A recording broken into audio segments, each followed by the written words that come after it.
All right, good afternoon, everybody. Good morning to those of you across the world that are just staying awake for this wonderful cast. It is Fight Club. I am your host, BisuDagger, and we have a PvP on the way. Guys, today it's going to be Bonyth, our rating champ from last week. Yes, he dethroned Kogut. Kogut was on a 4-week win streak. He earned $140, but now Bonyth is on his path to the bounty.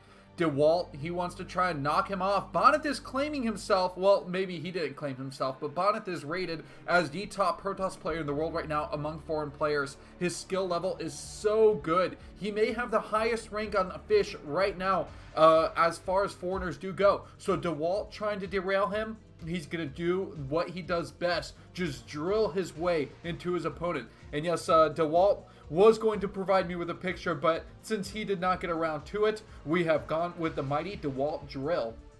Now, last week, I want to apologize. It was supposed to be casted on Africa TV, and it was a bit of a disaster. No, let's say it was a lot of a disaster because I was on a computer that just didn't work well. The audio stream was good, but the visual was not. I'm going to go back and recast those. So if you do want to see how Bonyth versus Dewalt went, I promise I'm trying to schedule that in. Otherwise, I want to tell you guys that we are going to have a much more focused cast today. Yes, it is just going to be me, BisuDagger, today. I wanted to make sure that there were no technical difficulties today. So what I did is I eliminated everything. You're not going to see even the donation screen or the chat screen on here. just to ensure that everything will run smoothly. It's going to be all about games and super game focus, and that we're not going to take anything else away from it. I do have Dewalt facts, and my Bonyth facts are on my wife's computer, so assuming that Bonyth does win today, then we'll bring back Bonyth's facts for a re-feature, because we didn't really get to show those off. But you will learn a bit about Dewalt. Something you might want to know about Bonyth, though, is that he has a Hemingway cat. So up in the top left-hand corner, you can see Bonyth's picture. And if you don't know what a Hemingway cat is, there is on his paw. So normally you have, a certain amount of, I guess you can call them fingers on a cat's paw. Well, Hemingway cats have an additional finger. And the reason why they're called that is because Hemingway actually used to have a collection of cats at his home, and he used to breed them a certain way so they would have that extra digit. Now, that's a good term. Let's just go with digits. So yeah, Bonyth and his Hemingway cat are just reigning supreme with the Protoss race. Alright, so someone's saying the games were amazing last week. Yeah, they were amazing, but I'm not sure how many of you guys were actually able to see the video feed of those games. They were actually quite good. God, Bonyth just rocks it with carriers. But now's the problem where you don't really see carriers in a PvP. If we see carriers in a PvP, I will give $50 to the winner of whoever brought out of that game, if we do see carriers. So let's just let's throw that money down. Now, anybody who's coming in, if you don't know, Africa Star League brought in this big sponsorship money, which is great. So it's helping me pay off this event.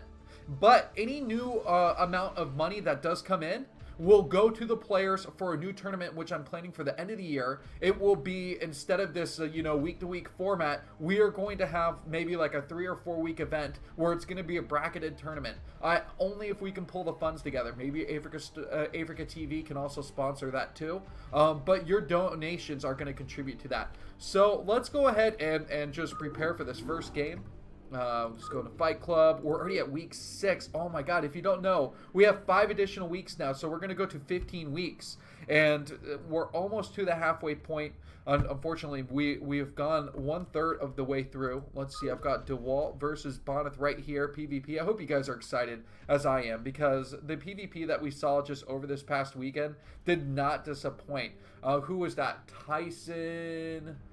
Tyson versus, man, my brain is so bad sometimes, but you guys have to understand that's just what happens. Tyson versus Gwimchi was amazing.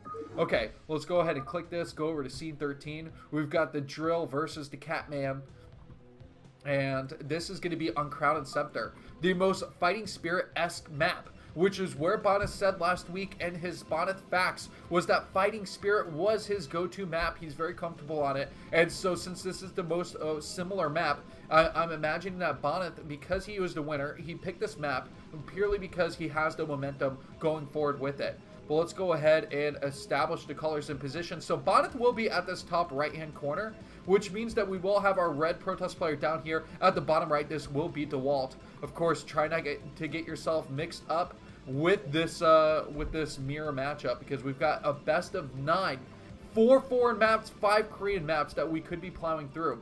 Now, the PvP meta, I feel like, is one of the most set in stone metas that we have these days. It's really kind of a variation of the same thing. Once you get your first couple gateways, is it going to be 3 gate and then a robo for observer, or is it going to be fast robo to get the reaver?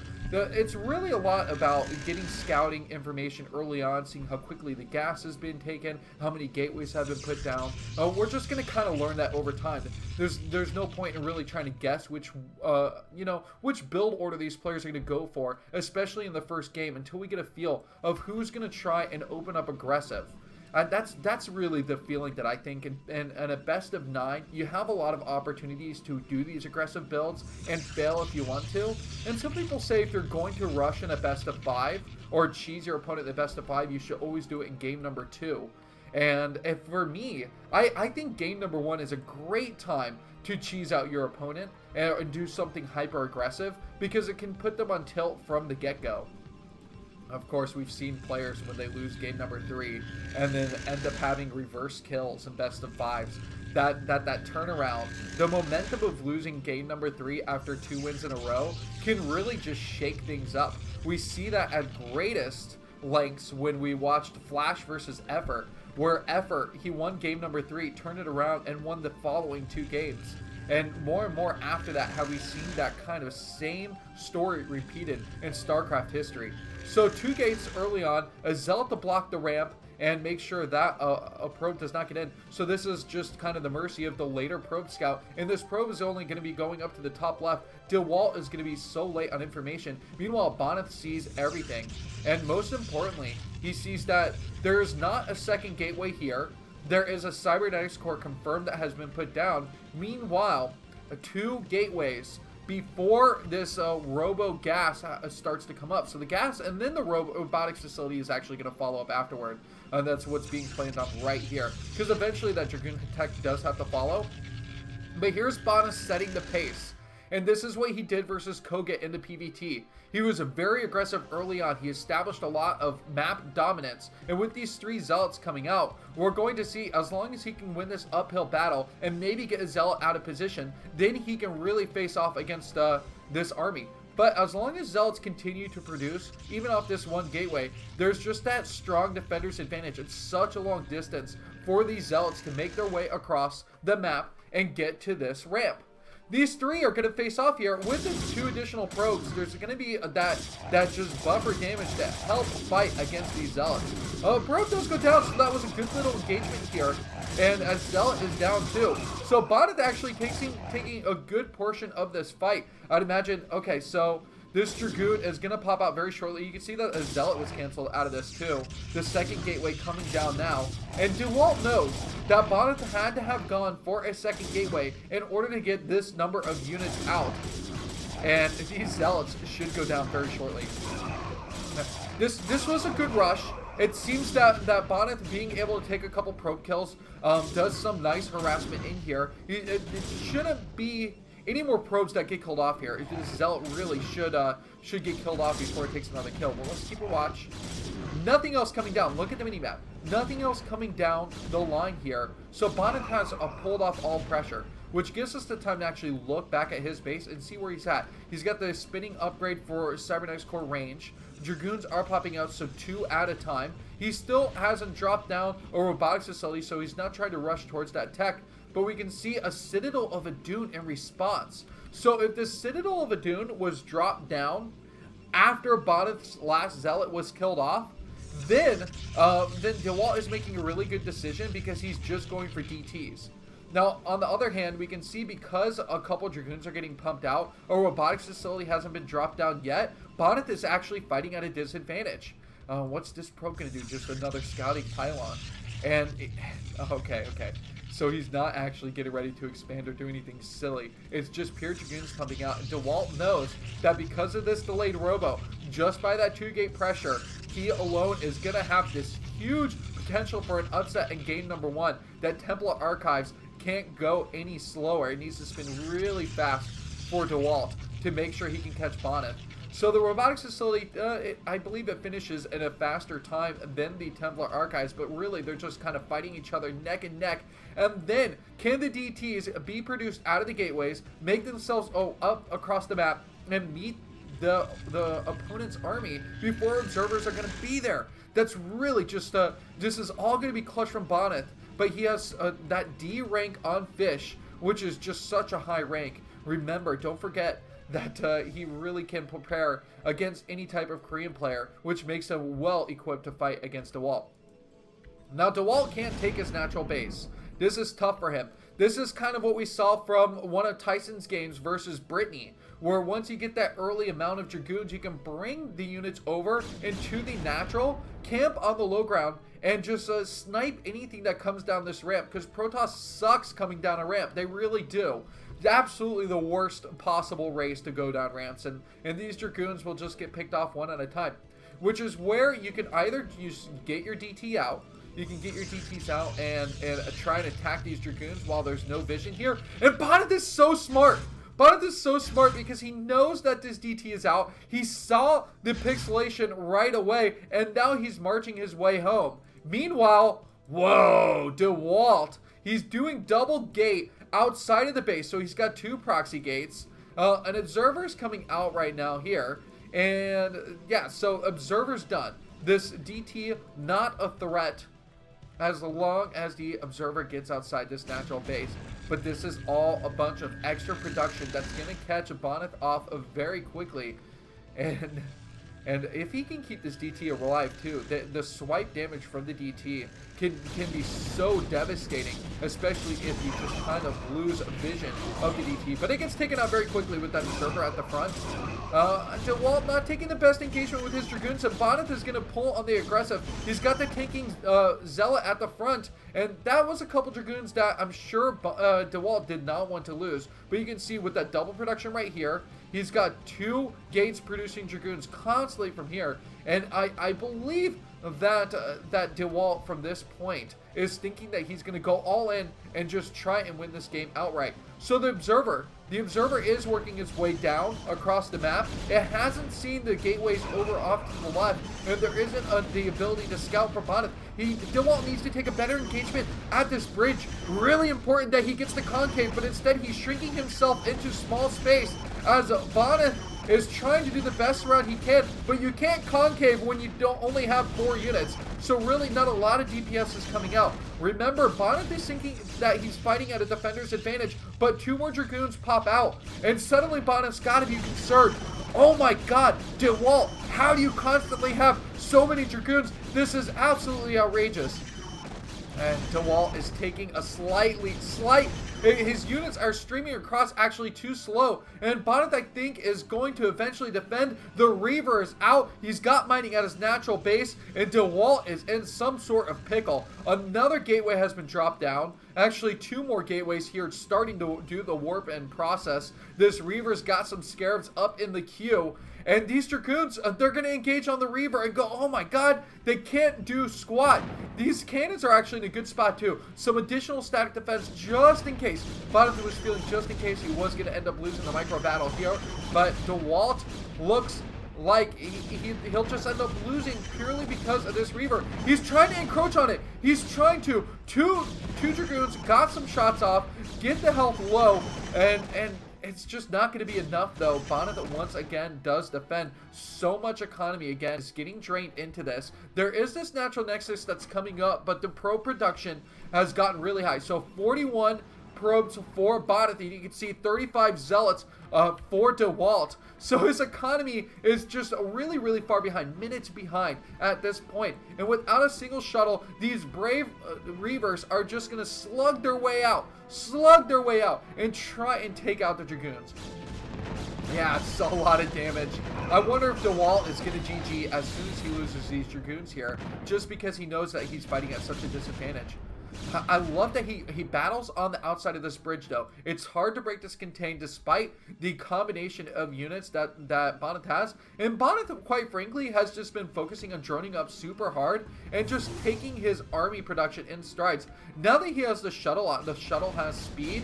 This is really good for him because a speed shuttle allows for decent micro. Yeah, Dewalt is going to call GG once he sees that shuttle out. And unfortunately, that 2-gate proxy pressure wasn't enough. I think it was just really that battle on the bridge where he caught himself all inside of Bonyth's army that made him a little too weak, and unfortunately his sneaky play did not pan out. Alright, so that's game number 1. Let me go ahead and update the score for player 1 here. Let's see. Alright. So we've got that set in. Bonyth. What a tight of a Protoss player, playing really well. Just give me 30 seconds. We'll go jump into game number 2. And I've got some random music queued up.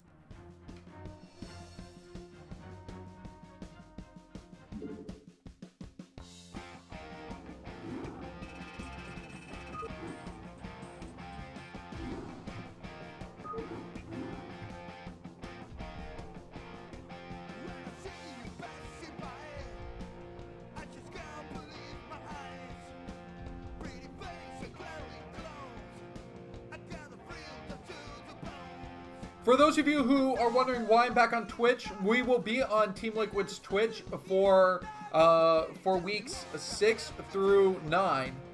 So 3 more weeks on Team Liquid, and then we will be doing a full switch from 10 through 15 to Africa TV to confirm the full sponsorship. We agreed that we would finish the Fight Club off once we got through the first initial weeks on Africa TV itself. So you will be finding me there in the future. But for right now, you know, of course, we're just going to be on Team Liquid TV.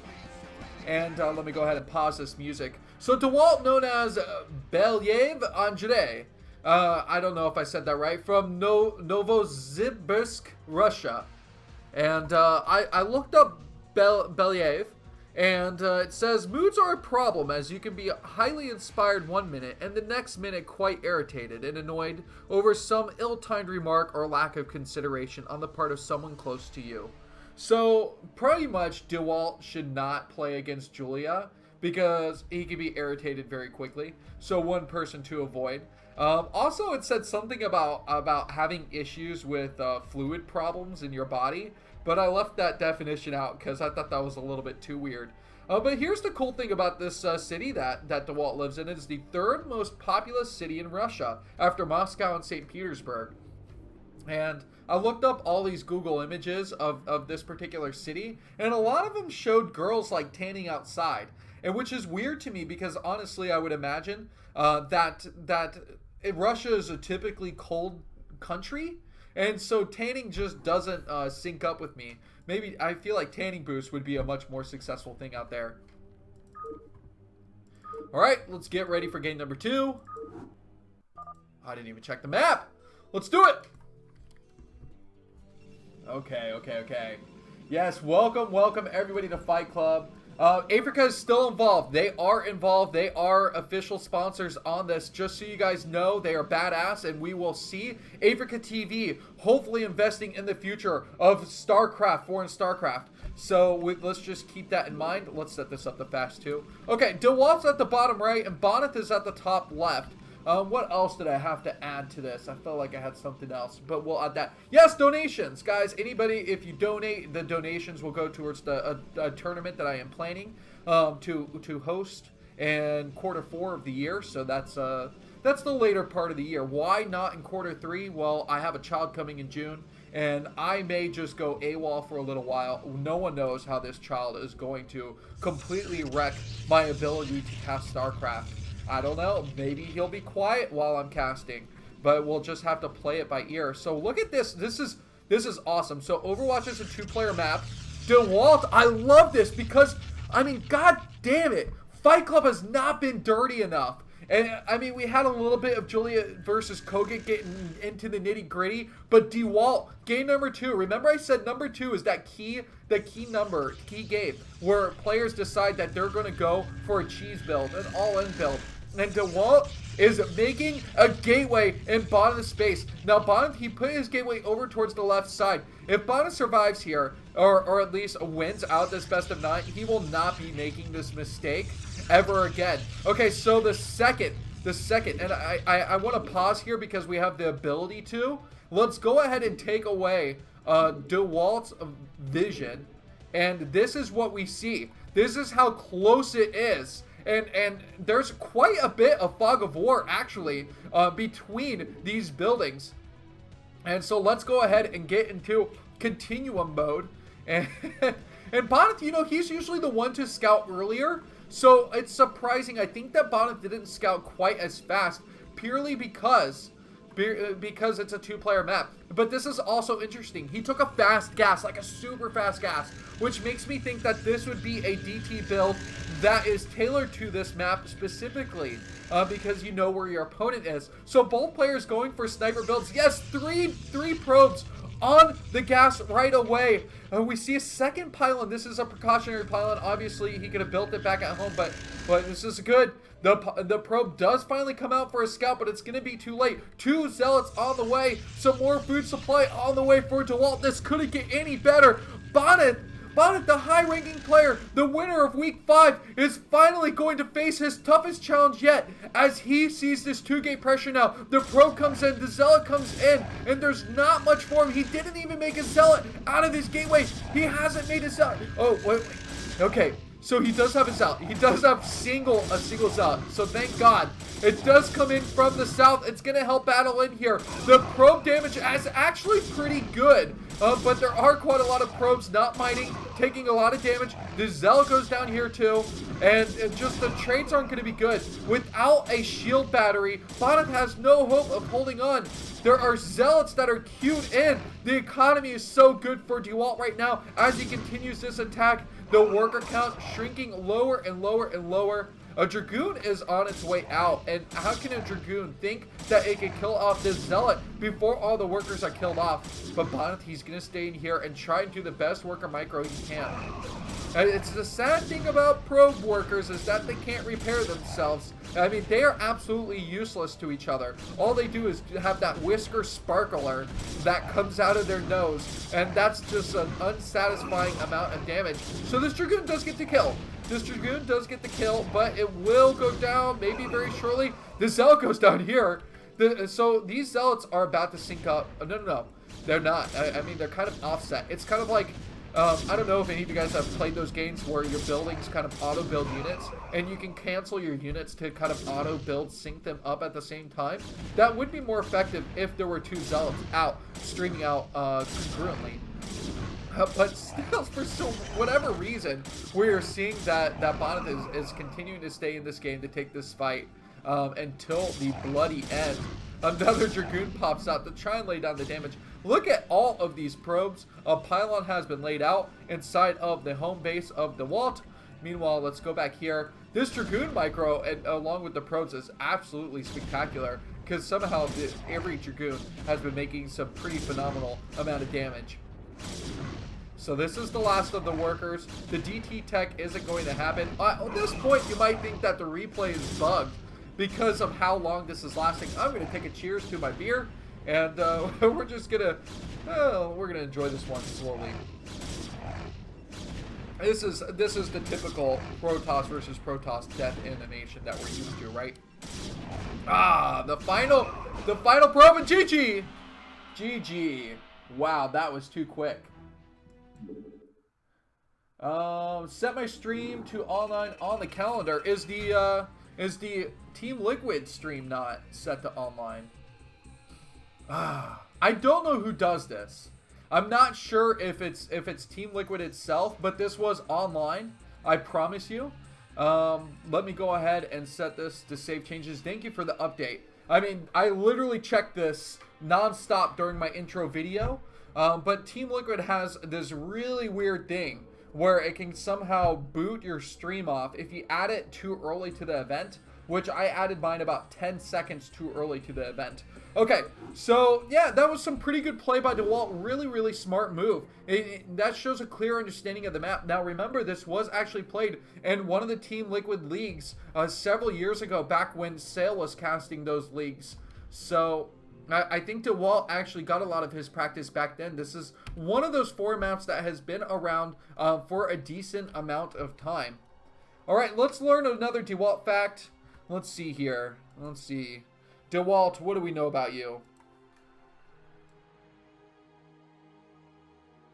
All right, here we go. So Match Point is his favorite map, and of course, Match Point, a phrase started by the winner of a competition or fight, and used as a taunt which can be coupled with expletive. Match Point, mother effer, and then race stats. I censored it. I don't know how many kids are watching this. You know, we always hope that a bunch of kids are going to end up watching these streams because they're the future tykes of StarCraft. And that leads me into a good story for you guys before we start game number 3. So my wife and I were playing a game called Coup. C-O-U-P, Coup. It's a card game. No, actually, this is before that. We were playing Uno. So we were playing Uno with some family friends, and their daughter was playing with us. And my wife won the Uno game, and she looked at the little girl who was playing with us, and she said, GG, no re. Oh my God. In that single moment, I looked at her and I knew that I would remarry her in a second if I could. And lately, I don't know if she's just caught the nerd bug, but I'll say good luck, and she'll always finish it with have fun. So I am turning my wife into this ultimate nerd, even though she like does sewing and crafts and likes to make like really cool hands-on stuff. You know, she's getting into gaming. Guys, we were watching her. She watched me play 30 minutes of Horizon, which is awesome. Why am I casting when I bought Horizon and I've only played 30 minutes of it? That's the question. We'll dive into Horizon next. We've got game number 3 to go to. Let's minimize this. Switch to scene 13. No, that's my old background. Here we go. Okay. Yes, yes, yes. Coup is really fun. Someone else has played Coup? Oh my god. So it's like the most BS game ever. I'll tell you guys about it. Just give me a second.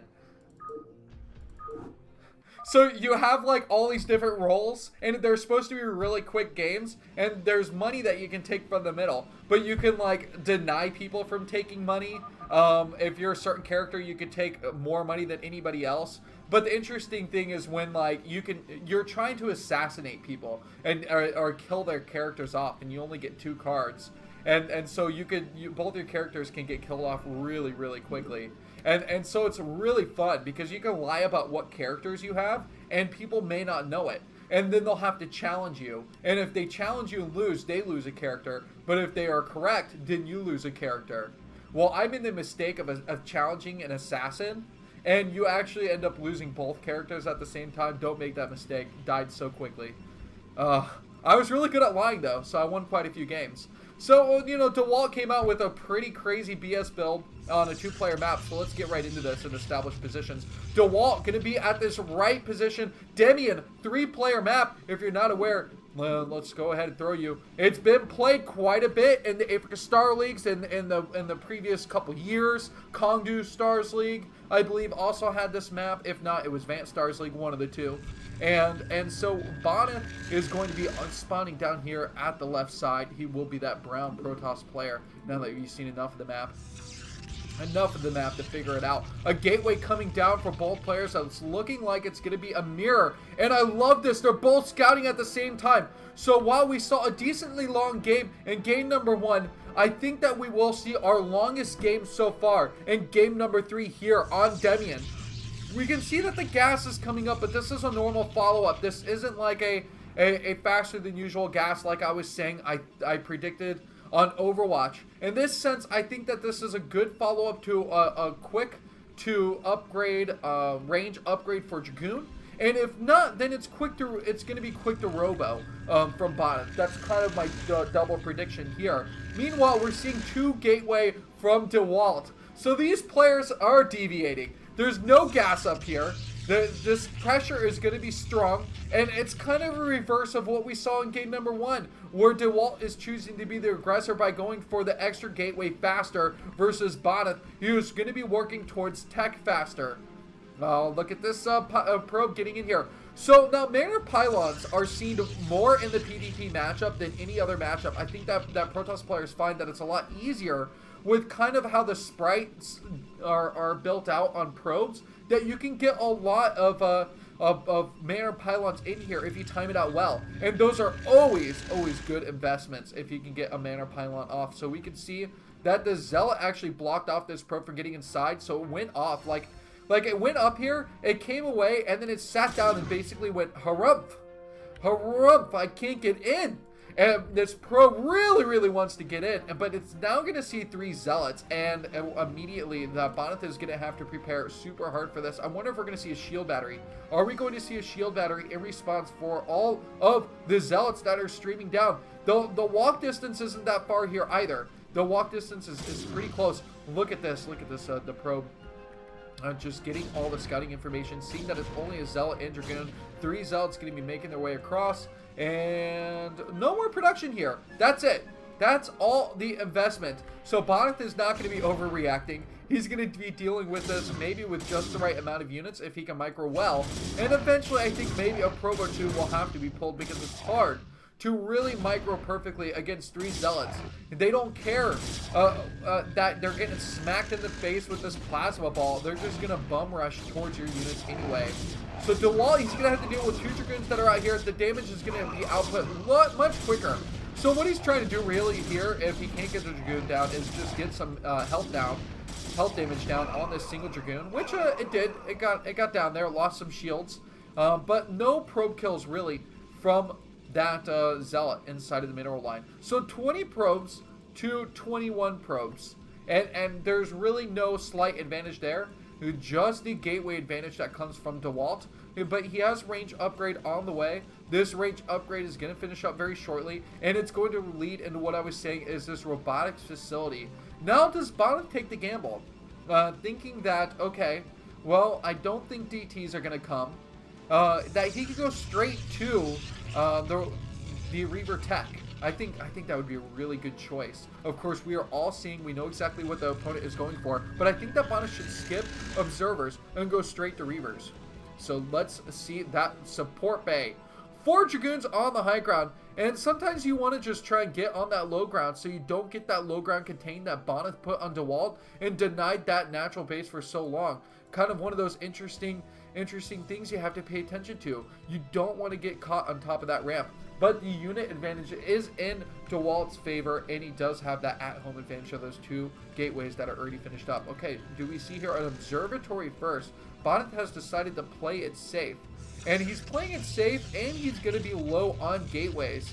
So the unit count for Dewalt could get out of hand if he decides that he just wants to continue to non-stop produce units. We can see 2 Zealots coming in here, and I think that this is going to be an aggressive try and kill early build from Dewalt as he pushes across the map. Bonyth has got to get himself prepared, which is why he's trying to, instead of at this ramp, like I said, try and hold at the natural.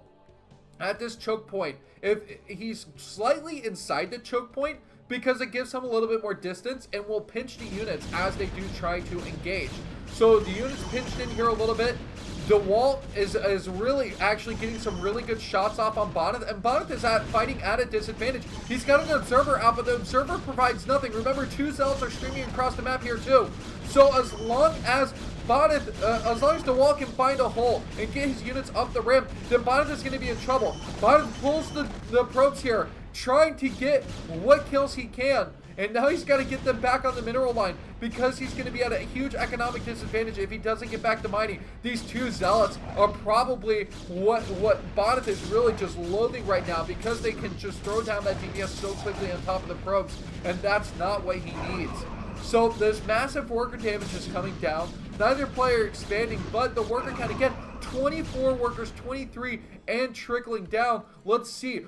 32 workers, 8 more for Dewalt, and he's got more units streaming in, but the Reaver Tech has finished. The Reaver Tech and Bonyth wants to hold on top. These Scarabs can be a complete game changer, which is where he's going to try and hold. We can see that the robotic support bay built at the bottom. Another Reaver coming down to opt for a second Reaver instead of going for that shuttle tech next. And what is Dewalt going to do behind us? He's going to expand. He's got 32 workers.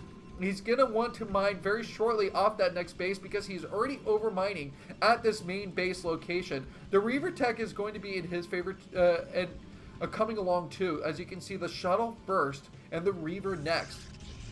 Now, this is tough for Bonyth because of a couple things. One, he doesn't have that natural base, which will be coming up shortly. But even if he does take a natural, because he knows he can't fall behind in the Nexus and his probe count is getting way behind Dewalt's right now.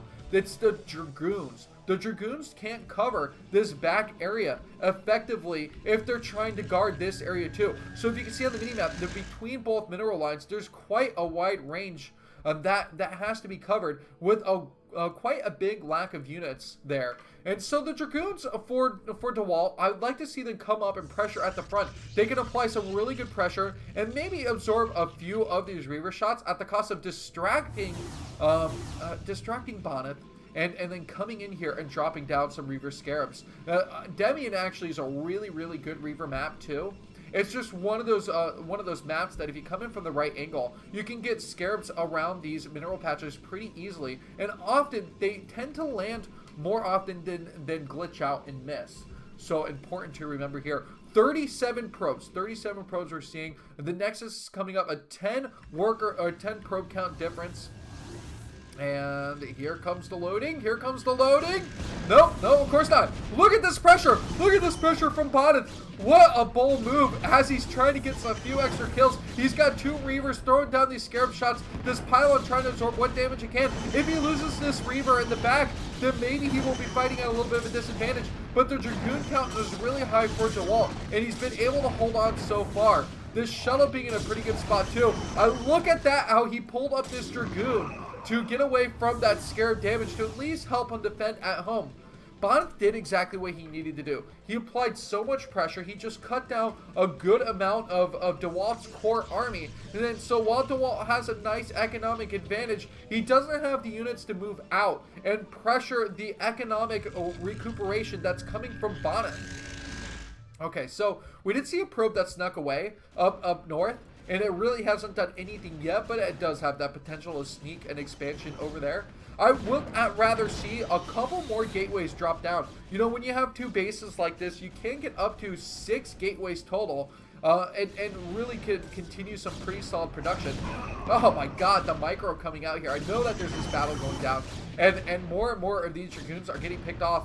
Oh, Bonyth is just laying on the pressure. Every time more units come out to hold at the natural base, wow, all the probes are going to have to get pulled. If these Reavers dropped on the Scarabs, this could have been really bad news, but instead opting to get the Dragoons down to just kill off what probes they can. 41 probes, remember, to 28. So the worker count is still high, but this Nexus isn't being mined from, and Bonyth is doing everything he can to equalize every advantage that Dewalt has, and Dewalt can't get down. He can't leave this high ground very effectively. Okay, so the Dragoons, they push out, trying to pick off Bonyth Dragoons, but every time this shuttle pushes in, it has the Reaver here. Oh! The Reaver! It gets a Scarab on Dewalt, and Dewalt taking such a risky tactic. And now he's in danger of losing his Nexus because he rushed that Reaver down. He doesn't have quite the units to defend here, and he's going to be back on 1 base very shortly. We need to sneak away and see what Bonyth has, but what chance do we have to sneak away from this? Is this probe coming to help? Is this probe really trying to come up? The Zealots trying to just face palm the Reaver if they can, as they do come in here. With the slightly faster build time, I think that maybe having at least 1 Zealot was nice. But again, wow! Wow, Dewalt, he loses everything in a micro battle. He loses everything. He had this in the palm of his hands. Oh, was Dewalt Atlas, but he shrugged the world off his shoulders and let Bonyth climb above, taking game number 3. Wow. What a game. That was absurd. And we've got 9 games potentially of this kind of micro battle. Oh, Dewalt has got to strap himself in and buckle down if he wants to continue to play games against Bonyth, who just microed like crazy. That was amazing. Amazing, amazing. Well, okay, let's switch back. I'm just... are you guys mind blown by that game?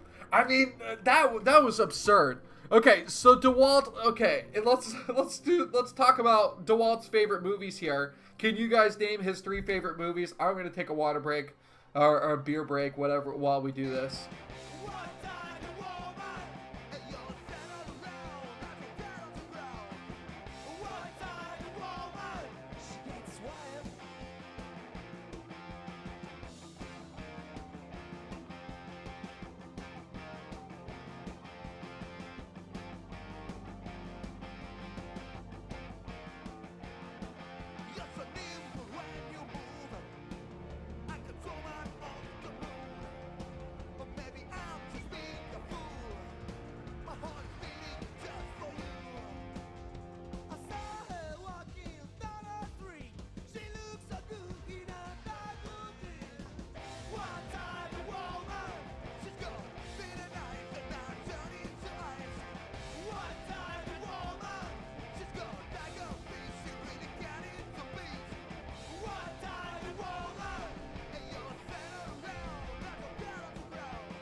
Alright, what we're going to do to satisfy the viewers, and the fact that apparently this causes a mini-map lag that I do not see on my end, we're going to go to multiplayer here. Let's go to multiplayer. Why don't I try doing the local area network connection? Whoa! Yeah, no, I'm sorry. I clicked on the wrong one. I was like, whoa, I've never been able to not create that. Let's create game. No, I can't do the replay view through that, can I? Ah, it was a novel idea. No, Bakaru, you told me this a while back, but the problem is when I cast through like Icy Cup itself, let's just go to Icy Cup. Let's just do it. You know, I'm just always concerned that there's going to be a lag issue, and purely because of that is why I thought it would be more worth it. Oh, look at that, it crashed. Anyway, more music. I'm gonna get this set up. Just give me a second.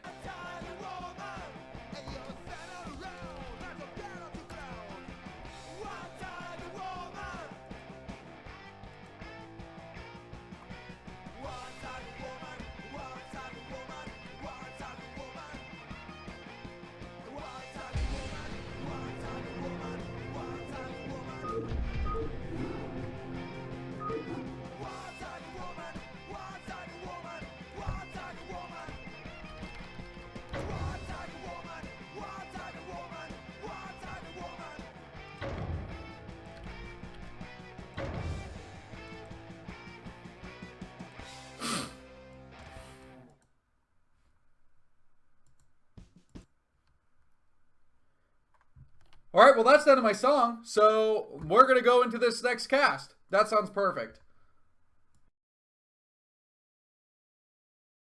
Okay, here we go. Week number 6. Guys, if you're enjoying Fight Club, if you enjoyed that PvP, please donate. There will be a foreign tournament at the end of the year. All this money will go towards that. Hey, it's going to be benzene.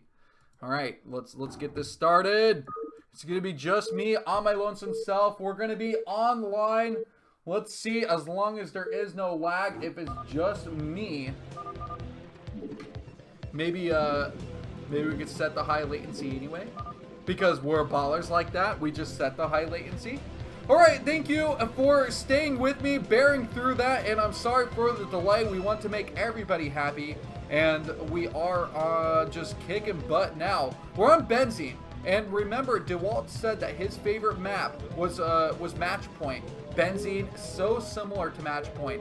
Dewalt also gets to pick this map because he was the loser of the last map, so he's going to try and play this to his advantage. Who are we looking at right now, though? Bonyth at the top right-hand corner, up with 2 points. To Dewalt down at the bottom left, who only has 1 win. We are at game number 4 of a best of 9, and we have had a really, really good PvP so far. Seriously, guys. When you have 2 really top tier players, you can see really, really interesting PvPs. Although sometimes I argue that when you see really, really bad players, like Brady versus Tyson, then you have like these WTF PvPs that are just immaculate in their own fail right. Okay, so we see the initial pylons coming down for both players. Gateway is going to follow up, and then it's really been about, you know, one player choosing to go 2 gateways right away versus the other player going for a gateway gas. The long distances make me think that both players are probably going to take their gas early, or not early, just at a normal time, and then go straight to Cybernetics Core. I don't imagine that either player is just going to open up with 2 gate, because that's really just silly. With how far you have to travel, it's going to be completely mitigated damage. So we see that Dewalt, following my advice, is going to go for gas. And then Bonyth, yes! He is also going for gas. So we are just in tune. It's synced in. We can see what's going on. And if you guys have started to play Horizon, I've only just gone through 30 minutes of that story. But the girl is adorable and kind of you know, she's unappreciative of the man who is raising her. Just a kind of a shame. You need to respect the man who raises you a little bit more, right? Because he's a badass. The guy's name is Rost. I think the people who picked the names for Horizon were absolutely drunk too. The girl's name is Aloy. Seriously, Aloy? That's what we have to listen to for the next 20 to 80 to, 500 hours, however many hours we want to end up playing of that game. Aloy. Okay, so let's get back into this. We see the cybernetics cores finishing up for Bonyth at the top right, and then at the bottom left, of course, we see Dewalt is also finishing up with the cybernetics core. This is two paths of Protoss are aligned, but when will they diverge? And which path will either take? This is really the defining moment here. We're seeing that core spinning for both players. What? What?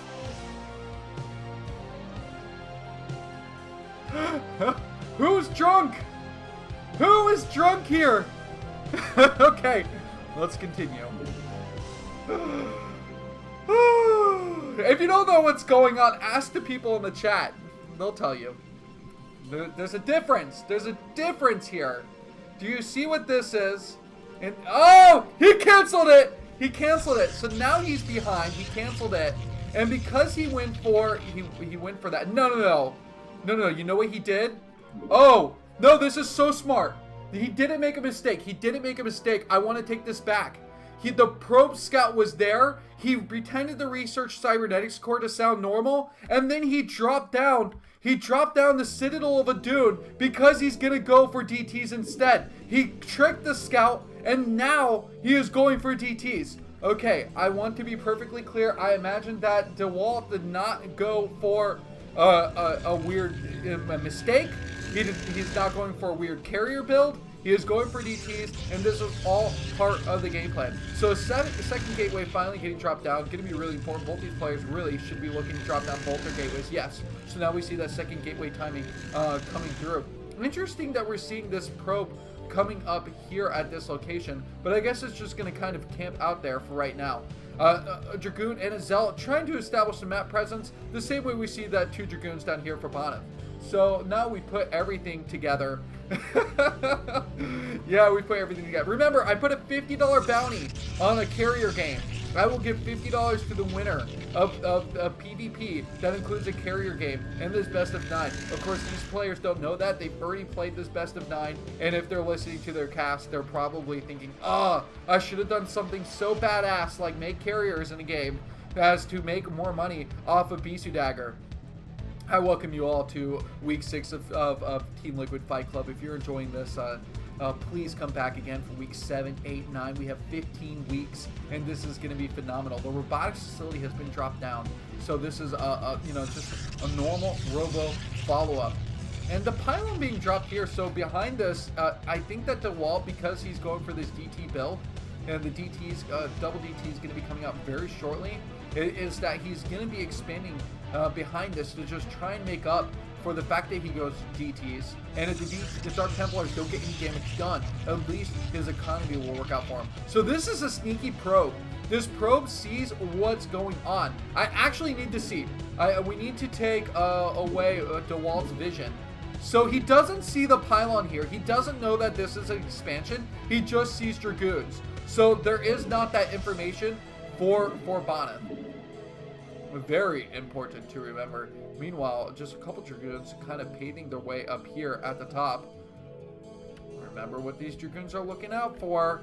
The potential DTs that are working their way across the map. Bonyth has really good vision of DTs. He picked them up so quickly in game number 1. Is he going to be able to do the same thing in game number 2? Here they come! Here they come, the march! The march! They go through! The cloaked vigilantes are on the assault, and they have made it inside the base, the main base of Bonyth. Bonyth here, where's his vision? He does have the observatory, and the probes are getting pulled right away. The damage, though, down to 26 probes. A couple of them, maybe the one on gas is going to go. Look at that, getting away pretty nicely. The observers in here, I don't think the kills were that great. 3 kills. Oh, he killed that DT off before we could truly check, but they did get a couple of kills. He can do it again. He can do it again. Swipe away, young one. Swipe away. The little tyke returned home with glory. 6 kills, and he does it quite a bit of damage. 28 probes. Meanwhile, back at home, 28 probes. So the advantage is really in Bonyth's favor, despite all the swiping, despite all the damage. You know, more swipes than a credit card, and still the DTs do not produce anything for this economy. And the Reaver slowly working its way towards the outside of its natural base. Again, the terror lives, the terror. Bonyth can just defend DTs all day. He's way too good at this. You know, you may start thinking, okay, how do I get past this power generator here and get the DTs in behind the mineral line and that glitchable location. So we're seeing that the High Templar stage has been transitioned to. Bonyth has committed to a few Reavers at the start since he did work his way towards that tech. And okay. And let me know if you guys think the like music volume or the unit volume isn't high enough or is too high, so I can adjust that. I know I'm asking on game number 4, but I feel like the music volume got louder now that I'm on Icy Cup. But maybe it's just my imagination. That's nitpickery, isn't it? Okay, so looking inside of this base, how many gateways do we see up? A fifth one is going to be coming up very shortly. Out of this, though, we're only seeing that one unit is really being macroed out. This is just kind of that halt to get a couple more gateways and work on probes purely.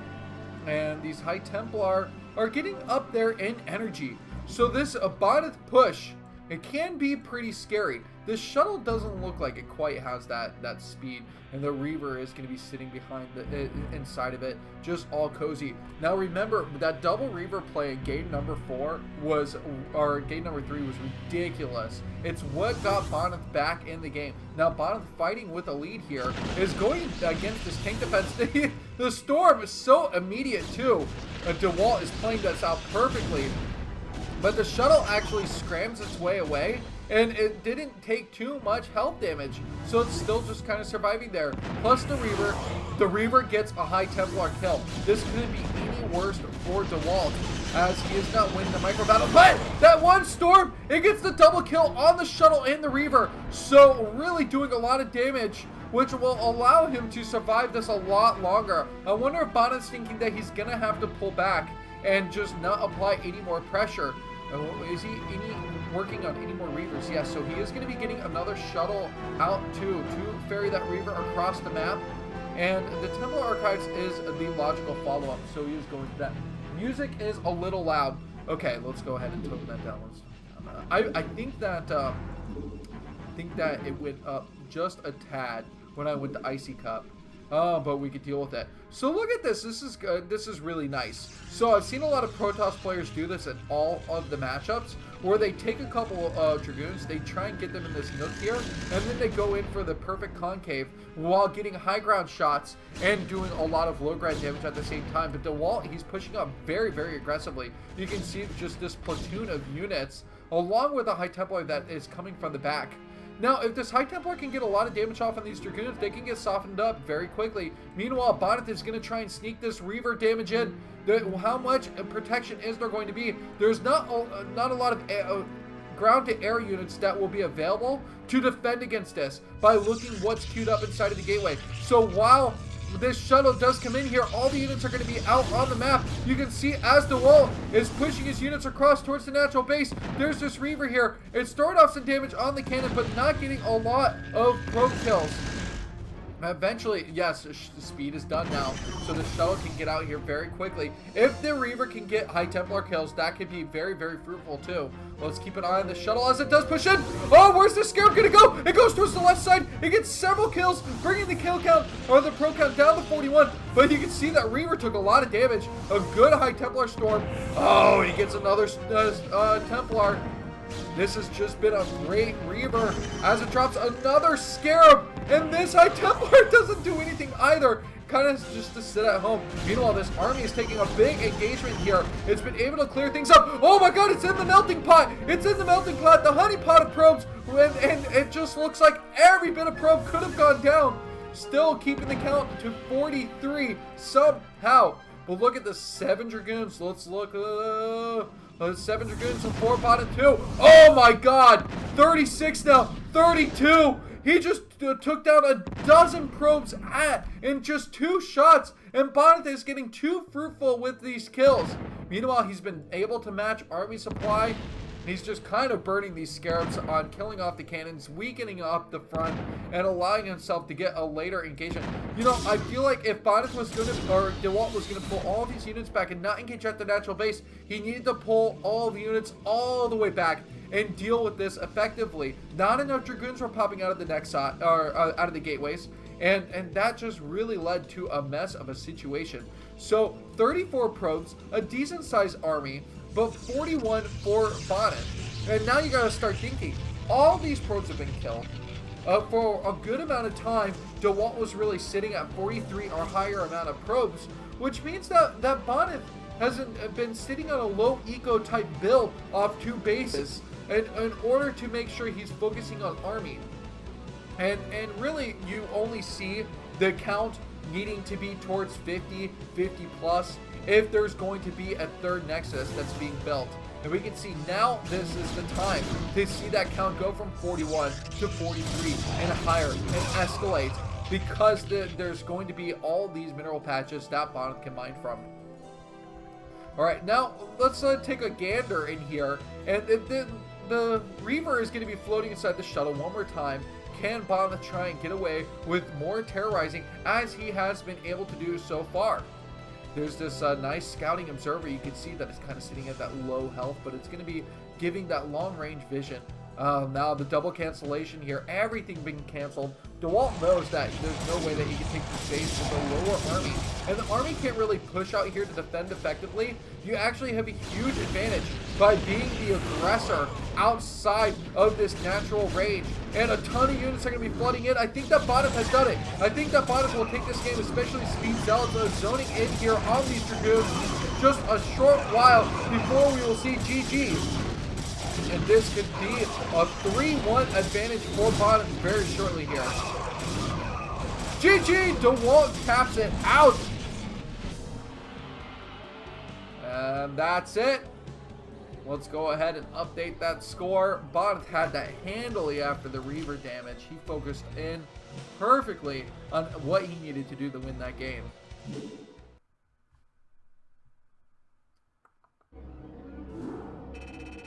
Okay. Well, let's just take a quick second here. I think I finished my drink. Okay, well, that's all I was going to get out of that. Let's go over towards the next thing. You guys got all these right. Leon is a movie that I have never seen, by the way, and I did not know that Natalie Portman was in this movie. Oh, look at Natalie Portman. Isn't she adorable? She's tiny. She's like a young Uma Thurman type look from Pulp Fiction, if you think about it, with that hairstyle. Okay, but you guys got it right. Lord of the Rings, a recurring favorite movie, by the way. And then, of course, we have The White Rabbit. Going over to this, what animal are you most like Dewalt? He says he is either most like cats, so we put a cat in, or a Spitz breed dog. And if you don't know what Spitz breed is, this is what it is. It's kind of like anything that's husky-esque. And this is like, I think this is a polar bear. This doesn't qualify as a dog. This doesn't exist. Please someone tell me this doesn't exist. This is the most like adorable and unnatural thing that I've ever seen. So let's just put that out there. But this is wonderful. My husky, she usually listens to me cast. The Spitz breed dog that I have, impossible phrase to say, by the way, is the beautiful husky. One of my BisuDaggers, of course. Now, those of you guys know that my 16-year-old dog passed away last year, and I planted a tree. And it was a cherry blossom tree on top of where we buried him. And it spent months not doing anything. In fact, I lost all of its leaves, looked like it was going to die. And that's purely because I'm just really shitty at gardening. Even though I try really hard every year, I promise you I do. But it is turning out awesome now. It has revived. It is back in order. And so I'm so glad that I did not dishonor my 16-year-old animal by just shredding a tree on top of it. So that's good to know. It's Panda Dog. It's Koala Dog.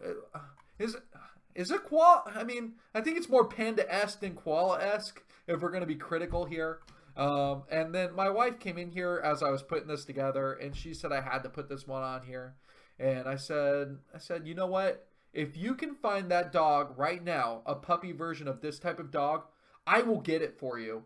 And then she looks at me, she goes, that dog is worth thousands of dollars. Thousands.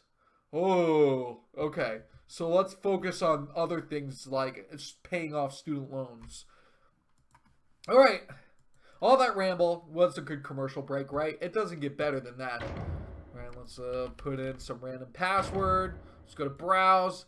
Game number 5. Circuit breaker! Boosh, boosh. Dewalt picks circuit breaker. I don't know why, but every once in a while when I get pumped up, I feel like you got to do some punching on stream. Fighting around the world. Okay, so we have top spawns coming from our players. Bonyth, our Polish Protoss player, spawning at the top left. Our Russian Protoss player spawning at the top right. It will be Dewalt. And of course, we are streaming through Icy Cup now. And so we should have no lag on this mini map. Looking at you, Bakaru. Give me the confirm. I love you, man. So I want everything to look pristine for you. Yeah, I should actually put my thumbs towards the camera instead of the chat, which no one can see because I'm going low grade today. Oh, I'm effing terrible. No, Dewalt, you got that win. Dewalt, you got that 2-gate win. You are the man. Bring it in. Different play styles, indeed. Bonyth's play style is I nom all you nude for breakfast. Dewalt's play style is sad. No. I love Dewalt. Dewalt may be one of my favorite Protoss players, foreign Protoss players of all time. My favorite StarCraft, foreign StarCraft player of all time, though, is Draco. Hands down, I love Draco. Draco's the man. I've been telling you he's my favorite forever. I don't know who you guys have. Throw out your favorite 4 players of all time. Would love to hear them. But definitely Draco is mine. If he came back, oh my god, what would I do? I would host a tournament every week and make it so that way it was his favorite maps and he would win the tournament every time. Rig it for sure. Although he doesn't need it, he's just that good. I'm sure he can come back and play with just a left-handed mouse and win these games. Okay, so let's see. The scout from Bonyth is coming across. Bonyth may be better than Draco's Peak, to be honest, because of how well he's been doing on Fish lately. He's definitely ranked pretty high. So he's got the scout in here. How fortunate for him. He does go for the clockwise scout. Oh, Noni. People throwing up Noni. But you can't say Noni. If we're going to say StarCraft 1, you have to say his original name. So who was, oh no, actually Noni was his original name. I'm sorry. He became Liquid Tyler in StarCraft 2. And so I always confuse that. So at least you guys did get his source name. I am guilty. Someone donate so BisuDagger can get some memory enhancement pills. Something like Extends for the brain. Do you guys remember those Extends commercials?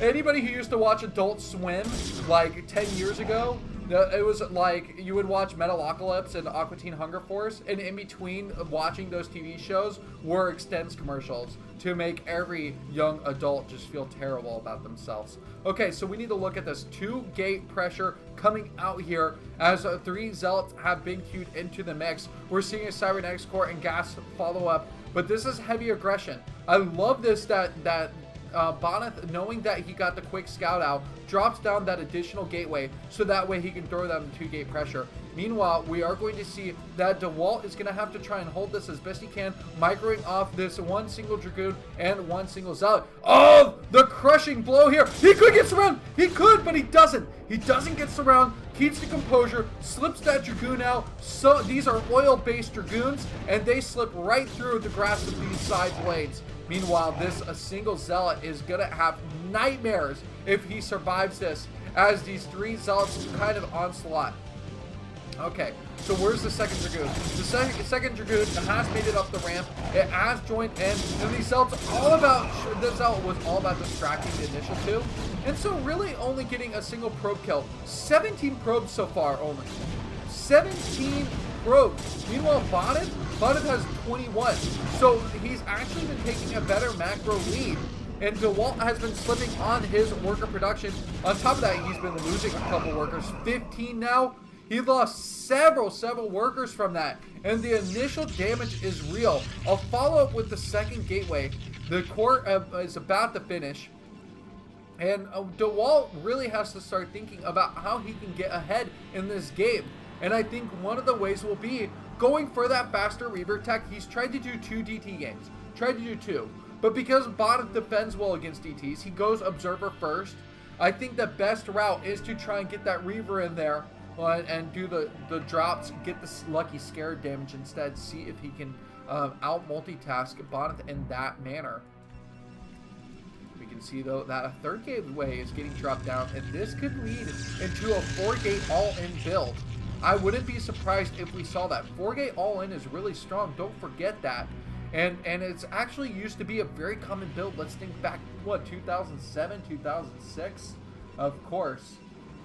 People saying Bonyth is greater than Noni. Yeah, Bonyth might be the best Protoss player because of the skill level and the evolved metagame. I think that a lot of those players, if you brought them in today into their while they're in their prime, would match up pretty well against Bonyth. And you know, Dewalt might be able to hold his own too, just because there's that deeper level of understanding of the game. And these players know, obviously, the maps so well.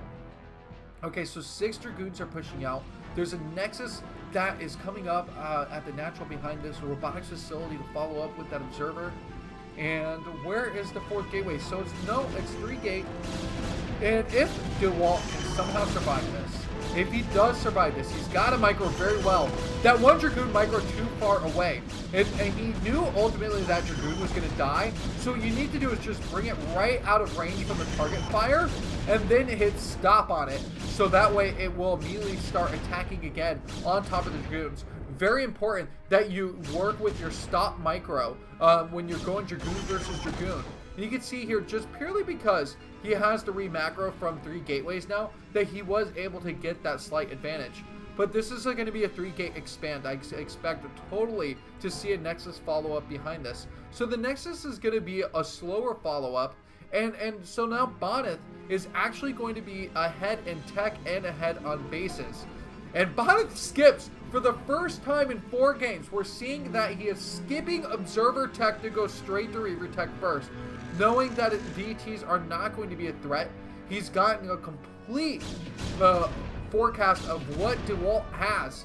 And in this case, he is reading it perfectly. There's not going to be a lot of at-home defenses. And if the Dragoons aren't inside this main base, then Bonyth gets away with this completely. And we're going to just see a replay of what happened in game number 4. And I like this. What you do if you have the upper hand, if you have the contain, is just to try and continually pick off these pylons. Is he going to get the pylon before cancel? No, it looks like the pylon did cancel up. And another one does come down right here. So Bonyth is constantly trying to drop down these pylons. It comes at a little bit of cost inefficiency to continue to drop these pylons down. But it's really good because it just takes the focus away for these Dragoons. Now, 3 Dragoons just got hit by that single Reaver. I mean, that is a good shot. And now, Dewalt has to respond saying, well, I can't really be aggressive unless he finds an opportunity to come in and pick off this Reaver, because ultimately, there's just too much defense. And the Circuit Breaker is nice, and the fact that you can defend your natural with a concave and work with this wide choke point very effectively as a defender. So these Dragoons really need to find themselves in the right spot once the shuttle comes out. And is there a shuttle out? No, 2 Reavers so far. The shuttle Observer follow-up. Okay, Observer follow-up. But what I like from Protoss players is you see where my cursor is pointing into the darkness, is sometimes they'll drop down a pylon, maybe like right over here at the furthest right location, to at least anticipate the shuttle. It's okay to put proxy pylons out on the map if you're trying to sniff out these potential drops. Now these zealots are looking fast. What's the technology coming here? They don't have the Citadel of Dune upgrade yet. We can see that it's just purely this robotics facility tech that is going to be going in the favor of Bonyth. Now Dewalt, he should be smart. He should take this gas. I would have liked to see him take the gas earlier, because what we're seeing is that he's going for Reaver tech, and sometimes when you're behind, you can just skip to that High Templar tech and get High Templar energy quicker, and that really can pay off. But instead, he's going to try and defend against Reavers, but he's fighting at a Reaver disadvantage. That's an observer working its way across the map. And now we see that the shuttle does come out, so let's keep an eye on that. Meanwhile, this economic advantage has been so huge for so long for Bonyth. He's about to reach that like perfect approach supply too. So if I imagine maybe like 42 is where he's going to cap off. No, he's going to cap off at 41. Just remember that he's going to sit at 41 until he expands. So he's dropped down a few extra gateways, and it's going to be all about just pushing army supply until he feels he has a strong advantage where he can hold the map and take a third base, or where he has to where he thinks he can just straight up win off these two bases. So this is good idea, because he wraps around on this high ground, and that allows him to push into a really awkward position for Dewalt to be in as he attacks coming from the north to the south. There's not a good concave coming from Dewalt, but both the Reavers do go down. So really good target firing. But remember, Bonyth is going to be fighting from the bridges and from the north, so that's going to allow him to dominate the Dragoons. Now Dewalt, it looks like he's on a bit of a tilt here. He was adding some conversation earlier saying, "Oh, you're outplaying me," and now we see GG again. And this is a 4-1 lead, one game away from taking this best of 9. Bonyth is looking solid as ever. All right, let's go get ahead and get updated here. Exit this replay. What are people saying here? I am not impressed at the foreign pro scene. Are you kidding? Koget looked unstoppable in TVZ, so he is an absolute boss in TVZ. You cannot deny that. Despite the fact that he had some trouble against the top Protoss player in the world. So that's that. Yeah, that was a good game though. That was not quite the same level of game that we've been able to see. We know that these players can get it pretty close to even, but Bonyth just really has that control over his Dragoons, over his Reavers, that just takes him to another level. And then when he doesn't take good trades with Micro, he hasn't been taking he took really good engagements in terms of terrain and positioning, and that's allowed him to advance through game number 5. So we've got one more fact here from Dewalt. All right, which Korean pro gamer would you take as your wingman to help you pick up ladies, and why? Dewalt says, I think Free GM, because he is considered one of the most handsome pro gamers. And in the opinion, I'm sorry, that's just not proper English, but I copied and pasted this. He is considered one of the most handsome pro gamer in the opinion of Korean girls. Okay, and so he has chosen Free, and I think this is hilarious, because Free's nickname is Pretty GM. It literally, his nickname, if not Free, is Pretty. Now, I've heard a lot of different feedback from different players over the years about asking, who would they like to have with them. And sometimes you choose like the really ugly pro gamer, like Brittany. Brittany may make just an enormously great wingman, because he can like scare girls into your arms, like, oh, hey girls, over here, have you met Dewalt?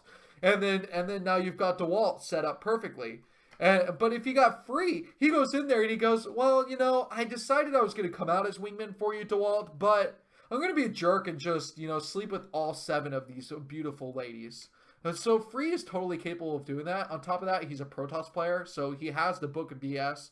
Not surprising if he does do this. I don't know. What do you guys think? Who would you take with you on a date if you are out to the club, if you needed someone to help you wingman?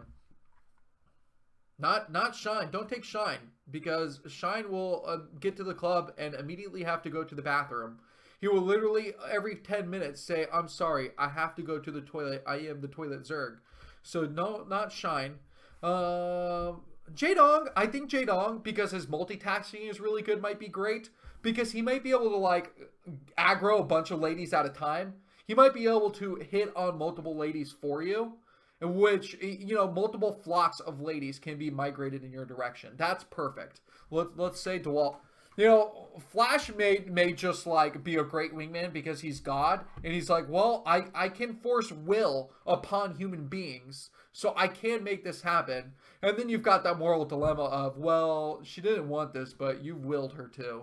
And, you know, that crosses a border that we don't want to see anymore. All right, game number 6. Let's get this rocking. Yeah, you can put apostrophes in your password. How pro is that? Bloody Ridge. Very fun. Let's do this. Boop, boop.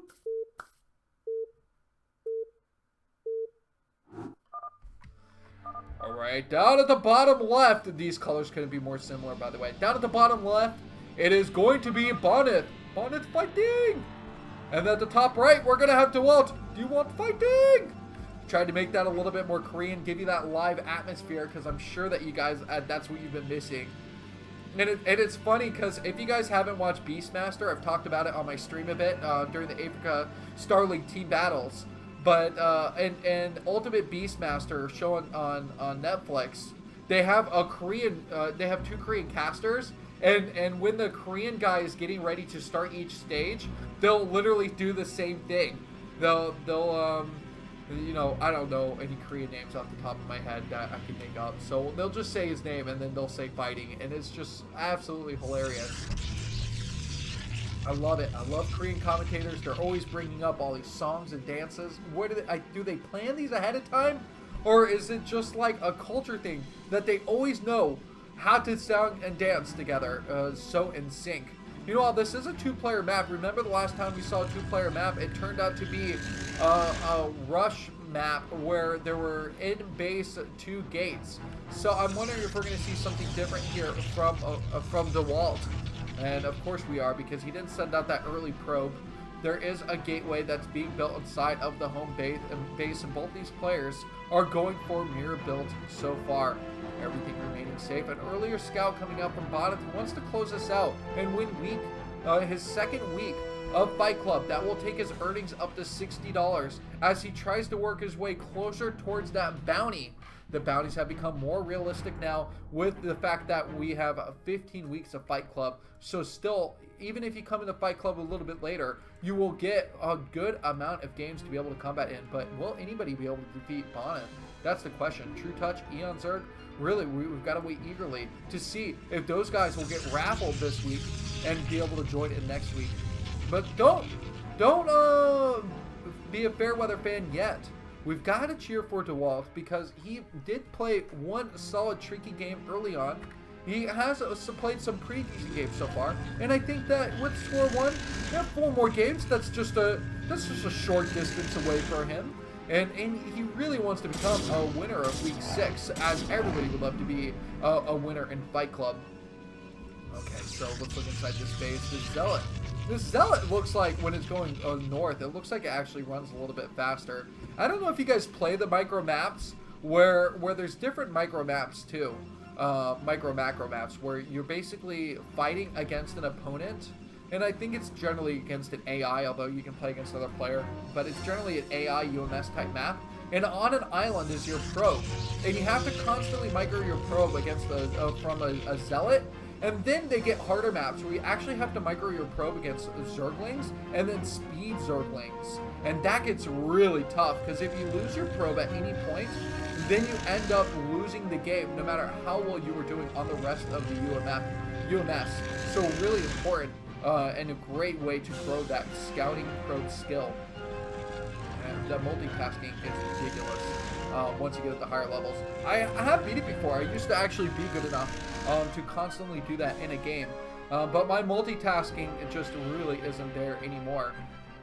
Okay, so here comes the collision of these Zealots, and Dewalt Zealot just says, no thank you, come on. I'm supposed to go into this base, take some selfies, send emojis back to the home base, and then let you kill me off. So it's just going to last as long as it can, as it sneaks in here and confirms Everything, just about everything that Bonyth has. So Bonyth has just 2 gates.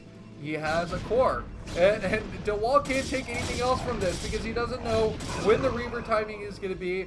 I don't know, maybe Bonyth might be crazy after this unit is cleared up and drop down a Citadel of Adun and work towards DTs. But no, Bonyth is saying, I'm just going to aggressively expand. And so off of just 2 gates, he does decide to take a Nexus. Meanwhile, this is going to put Dewalt behind. Dewalt not identifying that there's this extra Nexus, he is going to be hurting in the economic game. He's got all these Zealots though. Look at all these Zealots. He's trying to wait for the proper time to sneak them in. That's the only reason why you see nothing else inside this base, is because he spent 400 minerals and 4 Zealots worth of time to be able to get them out on the map. Meanwhile, he's got a couple extra units here. He may have an overwhelming size of army if he can get the 2 Dragoons and the Zealots across. So, looking behind this, the army count is actually really low. 4 Dragoons? 4 Dragoons and 1 Zealot. 4 Dragoons, 1 Zealot. Let me repeat that as many times as I can. 5 Zealots and 2 Dragoons? Oh, the micro is going to have to be really good for Bonyth if he wants to be able to win out here. This is going to be tough. Lots of pressure coming down. There's 1 Zealot that's constantly parrying these attacks and trying to get as much damage off. But now with the Zealots able to get through the choke point here, this is a real nice aggressive sneak tactic coming out from Dewalt. But Bonyth did not anticipate this fast enough. He will have 2 more Dragoons popping out here. And from behind, 2 Dragoons are going to be running in. These Dragoons are going to be really important if Bonyth does want to be able to, or if Dewalt wants to be able to win here. He's trying to do as much probe damage as possible. We can see the probe count getting down to 23. As Zealot does get eliminated, and the Dragoons and the probes are pulled just so perfectly for Bonyth as he does defend one more time. Now he has 2 Nexi that can produce probes, and he can get that probe count back pretty quickly. So only 4 probes difference. That's not huge, especially when this Nexus is only halfway finished. So we're going to see this completely caught up. And Dewalt, once again, did not do enough damage. This has got to be really frustrating for him. So he's trying to poke in, maybe get another probe kill. Oh, and people inside of the Abyss. How wonderful. Okay, so a couple more Dragoons get dropped down. This gateway count is still really low. The facility, the robotic facility, is on its way. And, okay, so a follow gateway, which makes me think that it's just going to be ops first. Just to make sure the observer is out. Meanwhile, the robotics facility is so late here, but the economy is just so good. 29 probes. Like I said, in just another 30 seconds, the probe count will be even, and Dewalt is only just now bringing his probes over to mine from this base location. I guess it's really important if we see where the gas timing is too. And the gas just finishing up, so there will be that slight gas edge also to be able to work towards either tech or reavers. Now this is one of those tricky parts of the map. Dragoons do not work really well in these ridges, and so you try and avoid them, which Bonyth is doing perfectly. He's going down towards the bottom and fighting himself a high ridge, and now that he's worked himself over, he's going to be in a good spot to start making a concave outside this base and pretty much contain Dewalt inside of his natural. This natural has a shield battery at it. Just a preemptive one as it tries to engage inside of this battle. But remember, Dewalt, the shield battery's there, but Dewalt also has to make sure he effectively uses the shield battery, but the shield battery has no shields now. So if Bonyth did win out here, it would be really a good advantage for him because the shield battery wouldn't be able to help out. But Dewalt, he has so many Dragoons. This is a nice advantage. 9 Dragoons so far, and only 5 Dragoons remain for Bonyth. So Bonyth is going to have to start thinking about alternative ways to start doing damage if he wants to be able to hurt Dewalt. I think that this is going to be our true late game PvP. This is as good as it gets. Dewalt has played really quite well in this game to keep things very even.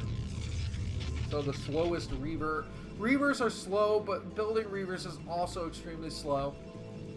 That tech on the way. Where's this probe going? Where are these probes going? What are they doing over here? Probes! Wake up! Okay, so they're stuck over here. They're just making a scouting pylon for potential drops in the future. But to have 2 over there, I think Dewalt just made a bit of a mistake by bringing him over. Otherwise, he's still playing very sharp. That's just a common thing to do. Sometimes you're like, oh, did I send a probe over there? You go to send a pylon. You build a pylon at the same location, and then they meet there, and both of them don't make the pylon. Oh, it's rather humorous if you're the one who's not with that frustrating issue. Okay, so this Reaver out at the front, just working towards the Scarab tech. You know, neither player has really gotten to a point where they can even work towards Forge, because Forge really is so useless until you get to a third base versus third base PvP. Then you start thinking about how upgrades, you know, +1 can really take your Dragoons to the next level. These 2 Reavers here, it's all he has. I would love to see the shuttle come out, and it does. And it's a shuttle speed. Yes, confirmed. Dewalt's getting shuttle speed. He's getting a shuttle. Everything is going to be good and well for him. He can survive Fight Club one more game. All he needs to do is make sure Bonyth does not sneak away a third base. Right now, Dewalt is just focusing on turtling up, solid economy, having the proper amount of Reavers, and his defenses have been really good. And unfortunately, we saw in another game where Dewalt's Reavers just didn't do a lot of scare damage on top of the worker line of Bonyth because the pulls were really solid. Okay, so here it is. Look at this. Let's identify the army. 13 Dragoons, 2 Reavers, 4 Zealots are going to be engaging against 16 Dragoons, 2 Reavers, and 3 Zealots. So the numbers sound very similar. It's going to be about positioning here. The units kind of streaming their way around this corner, slows them up a little bit.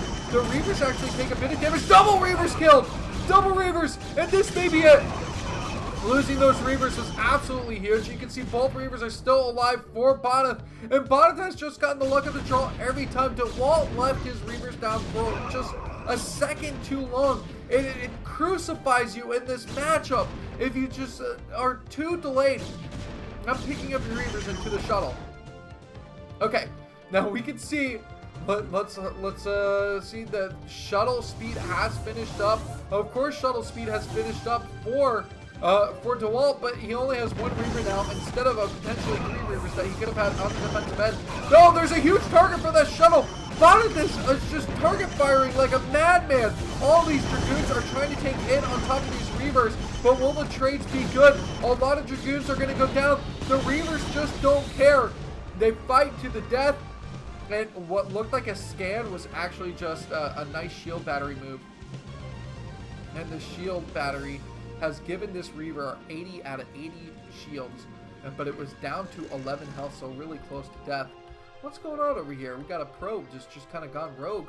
Likes to check out this like ridiculously small forest on this part of the map. Oh, but I digress.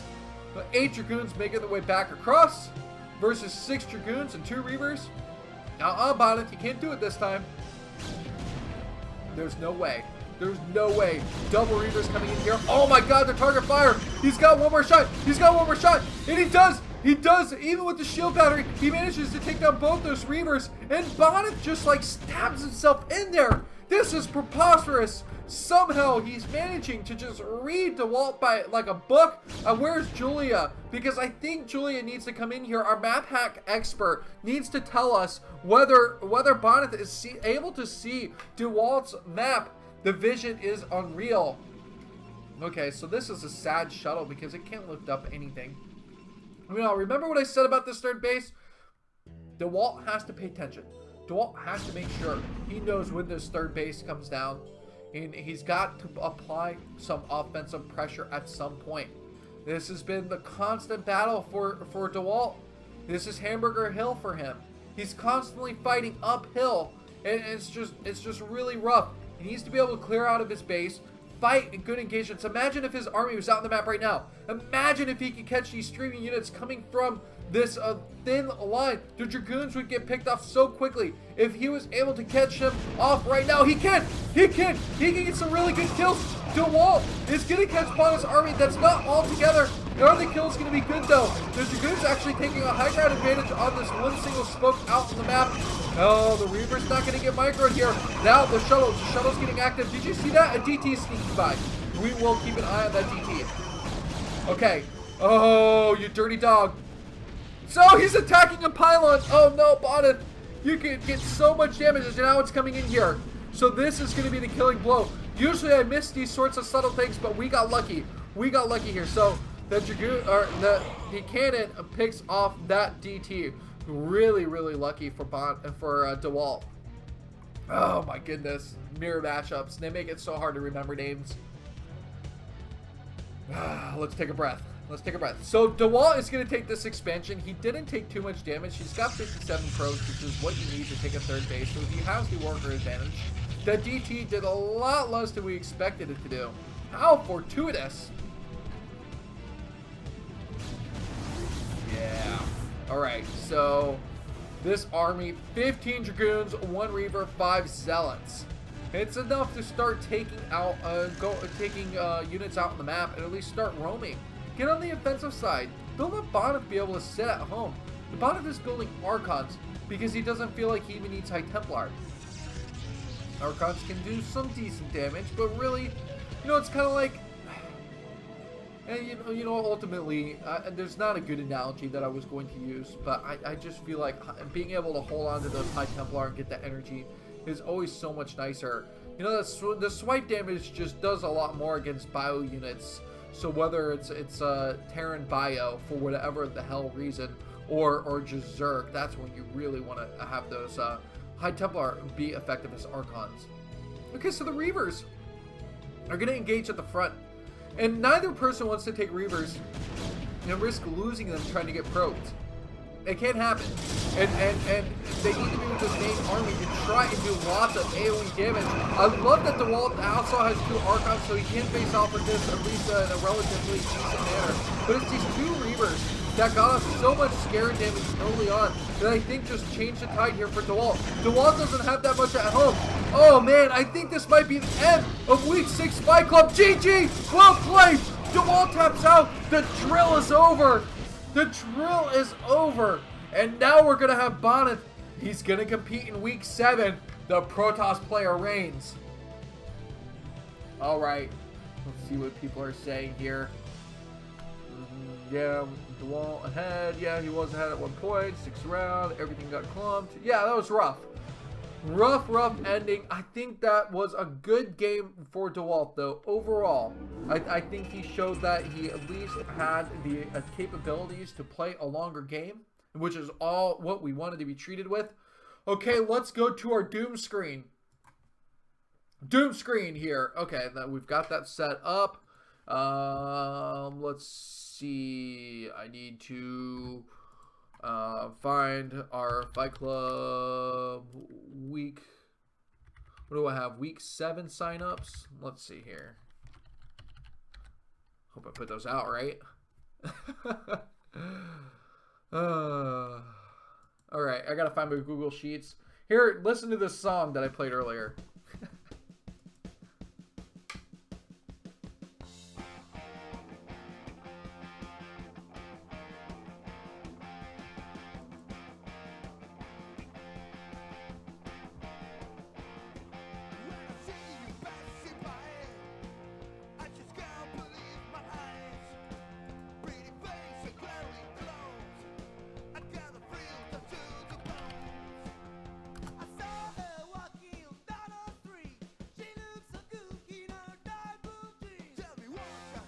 All right, we have week 7 signups here. No Name, who is the first to sign up every time. SAS non. I feel so bad for him. Count of Icy Cup rank if applicable. What is this? You guys can't see it. Someone put a pie graph. Someone put a pie graph in here for me. Apparently, I did not put that in there. Who edited that in? All right, let's kill the music. No Name, Yeti, Oystein, Radley, True Touch, Eon Zerg, and Blessing. So a bunch of A- players that are really trying to throw in on this tournament here. A couple new names too. All right, I fear True Touch will never play again if he doesn't get drawn today. 2 through 8. Here we go. All is fair. Of course, we have to verify on stream. So if we get any of these other players, we're going to have to look them up unless you guys know them. and we can do just a community verification. All right. Oh, you can't see this. You can't see this because for whatever reason. Here we go. Generate. 2. Who is Yeti? Oh, why did I put this A- allowance on here? BisuDagger, what is wrong with you? Okay, let's look up who Yeti is. Anybody else know who S.A. Yeti is? I'm such a noob. I don't know all these players. I cannot find a S.A. Yeti. Someone correct me here and see if they can find the rank. We need to find the rank. Wait, oh! No, you're right. No, 2 is none. You're right. My min was 2. Oh my goodness. Oh, you guys are so good. You guys are amazing. Oh, I made a mistake. I apologize. Oh, thank God everybody's here. I'm sure Non is watching this recast and he's like, oh my God, isn't that supposed to be me? Congratulations, SAS Non! You've finally done it! You've finally done it! You're going to be playing in next week's matchup. Oh, this is glorious. You know, I don't do anything perfect in my casts. My casts are never perfect, so just remember that. Again, why am I not finding these players when I put them in the search? Are they just coming up and it says SC rank? Let's see, what did he rank as the previous season? Is this the SAS Non? Because I think he has a higher fish rank that he didn't put in. Let's do some research here. We're gonna track this down because we don't want to disqualify. We don't want to disqualify SAS Non for not being ranked high enough.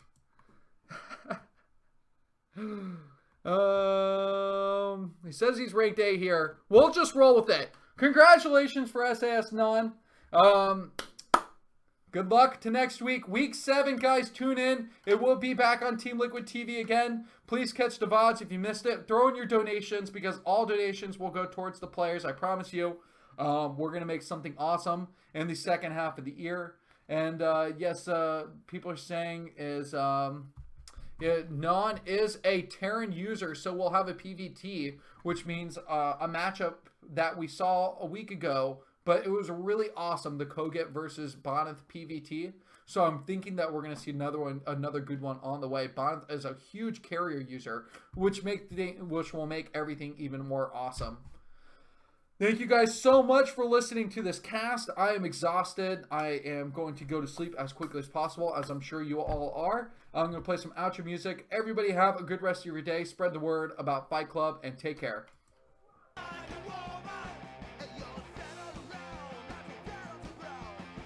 Next week we'll be on Team Liquid TV. Same spot. You can find it here, Team Liquid Net on Twitch. Week 10, I will put up massive notifications when we're switching over to Africa TV. They're still a sponsor. Thank you so much for your nice comments. Let's see here. Let's see if I can read them off. Throw all your criticisms in here while you're at it, by the way. Try to select more units during fights to show HP on ones being hit. Yeah, that's okay. That's okay. I totally understand that. I will try and select more units instead of doing a broad overall look. Thank you. I can do that. By the way, there's the potential of Elegant becoming a more constant caster in the future. I have more words on that, but I don't want to leak anything that Elegant isn't able to leak.